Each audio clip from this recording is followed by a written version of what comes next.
নমস্কাৰ বন্ধু বান্ধৱীসকল, আজি মই লৈ আহিছোঁ ভট্টদেৱ ইউনিভাৰ্চিটিৰ অন্তৰ্গত এডুকেশ্যন মেজৰ ছাবজেক্ট থাৰ্ড ছেমিষ্টাৰৰ কিছুমান most important question answer.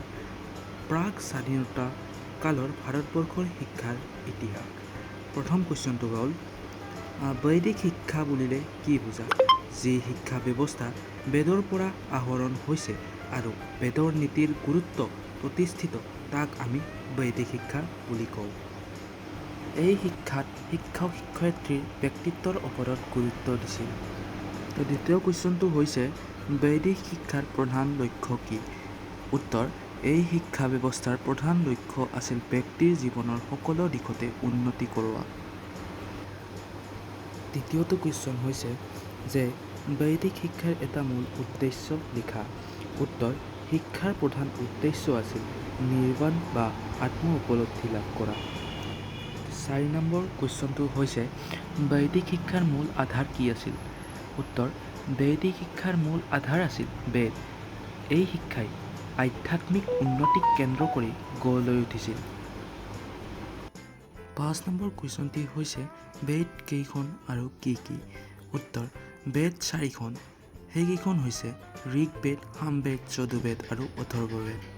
Next question, উত্তৰ বৈদিক কালৰ শিক্ষা বুলিলে কি বুজা? উত্তৰ বৈদিক কালৰ অৱধি হৈছে খ্ৰীষ্টপূৰ্ব 1400 চনৰ পৰা খ্ৰীষ্টপূৰ্ব 600 চনৰ বা ঋগ্বৈদিক কালৰ সমাপ্তিৰ কালছোৱা আৰু বৈদিক আৰু জৈন যুগৰ অৱধিৰ কালছোৱা।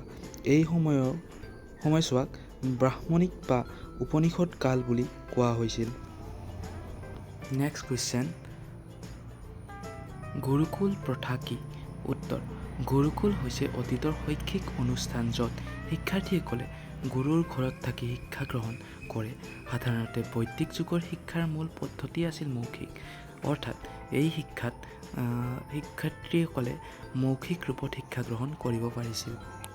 নেক্সট কুৱেশ্যন, অৰ্থাৎ 8 নম্বৰটি কুৱেশ্যন, বৈদিক যুগত শিক্ষাৰ কেন্দ্ৰসমূহ কি নামেৰে জনা গৈছিল?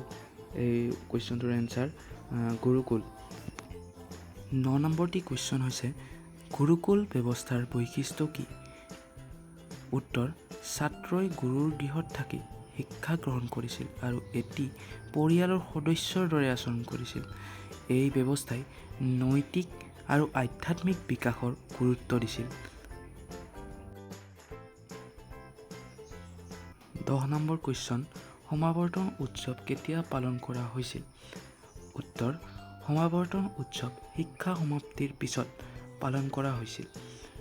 এই অনুষ্ঠানত নৈশ গুৰুক গুৰু শিক্ষা আগবঢ়াই নিজ গৃহলৈ উভতি গৈছিল।